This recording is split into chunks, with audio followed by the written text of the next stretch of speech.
नमस्कार.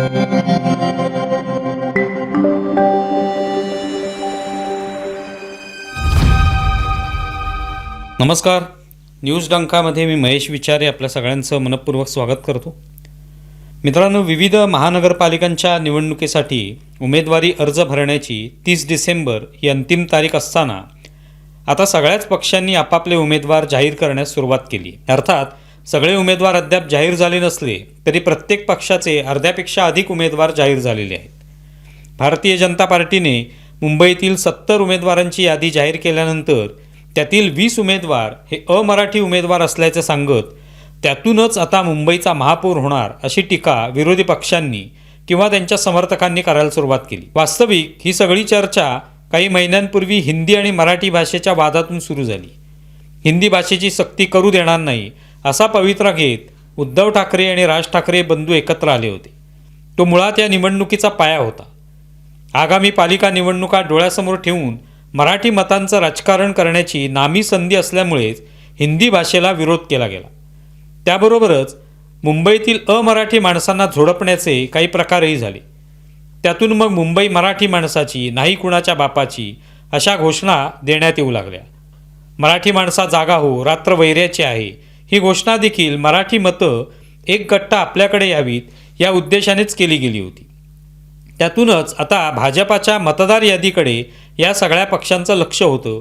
ते यासाठी की या यादीत मराठी किती, अमराठी किती. 70 उमेदवारांची जी पहिली यादी भाजपाकडून जाहीर झाली त्यात 20 अमराठी उमेदवार आहेत हे खरं आहे. पण ते काही पहिल्यांदाच आणि असे अमराठी उमेदवार देणारा हा पहिलाच पक्ष आहे असं अजिबात नाही. पण 20 अमराठी उमेदवार आहेत हे सांगताना 50 मराठी उमेदवार आहेत याकडे या सगळ्या विरोधकांनी सोयीस्कर दुर्लक्ष केले. या विरोधकांचा असा दावा आहे की आता याच अमराठी उमेदवारातून महापौर केला जाणार. म्हणजे थोडक्यात भाजपाचा महापौर होणार हे विरोधकांनी मान्य केलंय असं म्हणता येईल. आपण आधीच लढाई हरलो आहोत याचंच हे द्योतक म्हणावं लागेल. जर तुम्हाला ही खात्री आहे की आपला मराठी महापौर होणारच नाही तर मग निवडणुकीत उतरणं ही केवळ विरोधकांची औपचारिकताच उरते असं म्हटलं तर चुकीचं ठरणार नाही. बरं, असं असेल तर उबाटा शिवसेना किंवा मनसे यांचे सगळेच उमेदवार हे मराठीच असतील याची काय हमी आहे? त्यांच्या 70 पैकी 5 उमेदवार अमराठी असतील तर ते तरी तुम्ही का दिले असाही प्रश्न विचारता येईल. तुम्ही मराठीचे तारणार आहात तर मग 100% मराठीच उमेदवार देऊ अशी घोषणा का करता येत नाही हेही विचारावं लागेल. एकूणच ही फक्त मराठीच्या नावावर केलेली स्टंटबाजी आहे हेच खरं. असं असेल तर मग उबाटा शिवसेनेने दिल्लीत प्रियांका चतुर्वेदी यांच्यासारखी अमराठी खासदार का दिली या प्रश्नाचं उत्तरही द्यावं लागेल. त्याआधी असे अमराठी खासदार शिवसेनेतून दिल्लीत गेलेलेच आहेत. ते का गेले? तेव्हा मराठी भाषा महाराष्ट्रात नव्हती की पक्षच मराठी भाषेबद्दल आपुलकी बाळगत नव्हते असंही विचारावं लागेल.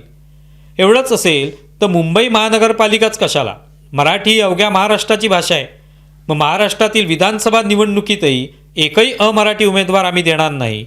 राज्यसभेत खासदार पाठवायचा असेल तर एकही अमराठी खासदार आम्ही महाराष्ट्राची बाजू लढवण्यासाठी पाठवणार नाही असं काय जाहीर केलं जात नाही? भाजपाने जाहीर केलेल्या 70 उमेदवारांपैकी 50 मराठी उमेदवार आहेत. तर मग विरोधकांनी त्यांच्या विरोधात उमेदवार खरं तर उभेच करायला नकोत. त्या उमेदवारांविरुद्ध तुम्ही मराठी उमेदवार देणार, मग त्यातला एक मराठी उमेदवार पराभूत होणार. हे कसं काय विरोधकांना चालणार आहे? त्यापेक्षा भाजपाच्या मराठी उमेदवारांविरुद्ध आम्ही उमेदवारच देणार नाही, उलट त्यांच्या अमराठी उमेदवारांच्या विरोधात आम्ही मराठी उमेदवार उभे करू असं पाऊल हे विरोधक उचलू शकतात. जिंकू द्या भाजपाच्या त्या 50 मराठी उमेदवारांना, आपोआपच त्यातला मराठी महापौर होईल. काँग्रेसच्याही 87 उमेदवारांची यादी जाहीर झाली आहे. त्यात 21 मुस्लिम उमेदवार तर 22 अमराठी हिंदू उमेदवार आहेत. एकूणच अर्धे अधिक उमेदवार हे अमराठी आहेत. मग त्यांना हे मराठी भाषेचे तारणहार असलेले पक्ष जाब विचारणार की नाही की महाराष्ट्रातल्या मराठीसाठी भाजपाला जबाबदार धरायचं आहे? सर्वसामान्य माणसाला हे राजकारण चांगलं कळतं. काँग्रेस, राष्ट्रवादी काँग्रेस यात किती अमराठी आहेत, त्यांना कशी काय उमेदवारी देण्यात आली याचा जाब विचारावा मनसे आणि उबाटा शिवसेनेने. आज तर काँग्रेस ही स्वतंत्रपणे निवडणूक लढवत आहे. ते ठाकरे बंधूंसोबत युतीत नाहीत, मग त्यांना जाब विचारण्यास काही हरकत नसावी. मीडियानेही भाजपाचं किती अमराठी उमेदवार आहेत याविषयीच्या बातम्या प्रसिद्ध केल्या. मग काँग्रेसच्या अमराठी उमेदवारांबद्दल बातम्या का नाहीत? यातूनच मराठीच्या मुद्द्यावरून फक्त राजकारण करण्याचा घाणेरडा प्रयत्न होत असल्याचं दिसतं. महाराष्ट्रातला मराठी माणूस हे चांगलं ओळखून आहे की मराठीचे खरे तारणार कोण आहेत आणि कोण राजकारण करतायत. अमराठी उमेदवार नकोत तर मग अमराठी लोकांची मतं तरी कशाला हवीत, असाही विचार या मराठी प्रेमी पक्षांनी करायला हरकत नाही. हेच अमराठी मतदार तुम्हालाही मतदान करतात, त्यावरच तुमचे उमेदवार अवलंबून असतील. तेव्हा कोणत्याही अमराठी मतदारांनी आम्हाला मत देऊ नका, तुमचं मत आम्हाला नको, अशी रोकटोक भूमिका घेण्याची हिंमतही दाखवायला हरकत नाही. याच सगळ्या दरम्यान भाजपाने असा निर्णय घेत विद्यमान मंत्री, आमदार, खासदार यांच्या नातेवाईकांना उमेदवारी द्यायची नाही असं ठरवले.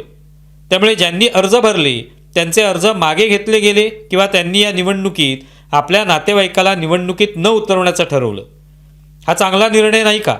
असा निर्णय भाजपाचे विरोधी पक्ष घेतील का? बारामतीत 2 दिवसांपूर्वी उद्योगपती गौतम अदानी हे पवारांच्या संपूर्ण कुटुंबासोबत होते. शरद पवारांच्या एका कार्यक्रमात ते सहभागी झाले. त्यांचं स्वागत करण्यासाठी स्वतः शरद पवारांचे नातू आणि आमदार रोहित पवार हे होते, अजित पवार होते. रोहित पवारांनी अदानी यांच्या गाडीचं सारथ्यसुद्धा केलं. असं सारथ्य करण्याची रोहित पवारांची पहिली वेळ नव्हती. नंतर कार्यक्रमात खासदार सुप्रिया सुळे यांनी अदानी यांच्यावर स्तुतिसुमनं उधळली. ते आपल्या भावासारखे आहेत, त्यांच्याशी आपले एवढे आपुलकीचे संबंध आहेत की आयुष्यातील कडू गोड आठवणी त्यांना आम्ही सांगतो आणि त्यात त्यांना सहभागी करतो, असं सुप्रिया सुळे म्हणाल्या. त्यावर उभाटा पक्षाचे खासदार संजय राऊत म्हणाले की हा पवारांचा वैयक्तिक प्रश्न आहे. अदानी यांना घडवण्यात पवारांचा मोठा वाटा आहे, त्यामुळे त्यांनी एकत्र एखाद्या कार्यक्रमात येणं यात वावगं काय? या सगळ्या घटनाक्रमानंतर पवारांवर कडवट टीका केली गेली नाही. उलट अदानी कसे पवारांच्या पायाला स्पर्श करतात, पवारांची प्रतिमा केवढी मोठी आहे याचं रसभरीत वर्णन केलं गेलं. काँग्रेस आणि इंडिया आघाडीने सातत्याने अदानी यांच्यावर टीका केली. अगदी संसदेतही अदानी हा मुद्दा आणला गेला. पण याच अदानींबद्दल पवारांची भूमिका नेहमीच सौम्य राहिली. त्यांनी कधी अदानींवर टीका केली नाही. किंबहुना पवारांच्या लोक माझे सांगाती या पुस्तकात अदानी यांनी कशी उद्योगपती म्हणून वाटचाल केली याचं कौतुक करण्यात आलं. ही सगळी परिस्थिती माहीत असतानाही अदानी विरोधकांनी कधी पवारांना लक्ष केलं नाही. पवारांची अदानींची दोस्ती आहे आणि ते आपल्या इंडिया आघाडीत भाजपा विरोधी आघाडीत आहेत याचा सोयीस्कर विसर पडला. हा त्यांचा वैयक्तिक प्रश्न असण्याचं सांगण्यात आलं. म्हणजे तुम्ही हवी त्याच्याशी मैत्री करणार, त्याचं कौतुक करणार आणि त्याला वैयक्तिक संबंध असल्याचा मुलामा लावणार. उभाटा शिवसेना नेहमीच धारावीच्या मुद्द्यावरून अदानींना लक्ष करत आली आहे. पण पवारांच्या आणि अदानींच्या संबंधांबाबत त्यांची भूमिका सौम्य राहिलेली आहे. उद्धव ठाकरे मुकेश अंबानी यांच्या घरच्या कार्यक्रमामध्ये लग्न सोहळ्यात सहपरिवार जातात, त्यात अगदी घरच्यांसारखे रमतात. मग सगळ्यांचे विविध उद्योगपतींशी आपुलकीचे संबंध असतात, पण लोकांनी वैयक्तिक म्हणून त्याकडे दुर्लक्ष करायचं. राजकारणातील व्यक्तींचे उद्योगपतींचे असलेले संबंध हे कधी फक्त वैयक्तिक नसतात, हे सगळ्यांना चांगलं कळतं. त्या पलीकडे जाऊन या संबंधांना अर्थ असतो. त्यामुळे पवार अदानी यांच्यातील या कार्यक्रमाच्या निमित्ताने हा सगळा दुटप्पीपणा समोर आला. जर अदानींना एवढाच विरोध असेल तर काँग्रेस उभाटाने पवारांना विरोध करावा. त्यांचे अदानींशी जवळचे संबंध असतील तर त्यांना इंडिया आघाडीत ठेवू नये. अदानींशी, अंबानींशी भाजपाने फक्त संबंध ठेवायचे नाहीत, पण आम्ही मात्र संबंध ठेवणार. त्यांच्या कार्यक्रमात सहभागी होणार, त्यांना उद्घाटनांना बोलावणार, त्यांचं सारथ्य करणार, त्यांच्या कार्यक्रमात नाचणार. हा त्यातला दुटप्पीपणा आहे, नाही का? तुम्हाला सगळा व्हिडिओ कसा वाटला हे जरूर कळवा. आमचा व्हिडिओ जास्तीत जास्त शेअर करा आणि आमचं यूट्यूब चॅनल सबस्क्राईब करा. धन्यवाद.